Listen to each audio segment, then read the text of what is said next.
Imbis kapoy, fresh kaayo mi pauli mi gikan sa overnight camping sa Kasunugan Peak. Mayong adlaw guys, sumana among overnight stay diri sa Kasunugan Peak. Pauli na mi karon, grabe kanindot ang experience. Nature, tubig ug peaceful kaayo.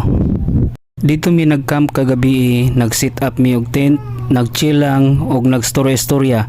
Lahi ra gid ang feeling kung matulog ka duol sa nature. Walay saba, bugnaw ang hangin, murag reset sa utok. Sulit kayo among overnight. Pag mata namo, fresh kayo ang feeling kay nakita dayon namo ang pagsubang sa adlaw og na-feel namo ang kahapsay sa palibot. Murag dili na ka gusto mo uli. Perfect kayo diri kung gusto mo og break sa stress. Karon pauli na mi dili kapoy kundi bitin pagani, pero okay lang. Naa na mi next plan balik diri pohon. Sa tinod lang dili lang ni about sa destination kundi sa journey. Ang mga katawa, ang kahadlok sa ambak og ang banding mao gyud ang pinaka the best part. Worth it kaayo ang kapoy basta ingani ang experience. After pila ka minutes nga lakaw na nami diri sa pinaka-exciting part, ang canyon og falls. Grabe kanindot guys, murag hidden paradise gyud ni siya.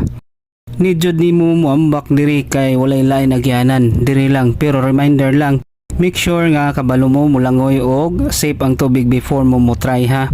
Ang tubig bugnaw kayo pero refreshing kayo after sa hike. Matag bato, matag ago sa tubig naghisgot og istorya. Dili sayon ang agianan, madulas, lawom og usahay makuyawan ka. Pero diri nimo ma-feel nga buhi ka. Ug sa katapusan among naabot ang tinago nga paraiso. Ang tubig nga nag-agas gikan sa taas, murag ganti sa among kakapoy.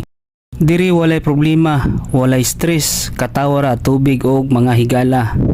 Dili lang ni adventure kundi usa ka pahinumdom nga mas nindot ang biyahe kung kuyog nimo ang sakto nga mga tao. Ang memories dili mapalit pero pwede nimo buhaton usa kalakang matag higayon. So mao to guys ang among experience diri sa Kasunugan Peak. Kung ganahan mo og adventure nga dili kaayo layo pero sulit kaayo, recommended gyud namo ni. Ayaw kalimti magdala og tubig, proper gear ug always keep safe. Kung ganahan mo sa among video, please like, share and follow para sa sunod namo nga adventure. Kita-kits sa next vlog.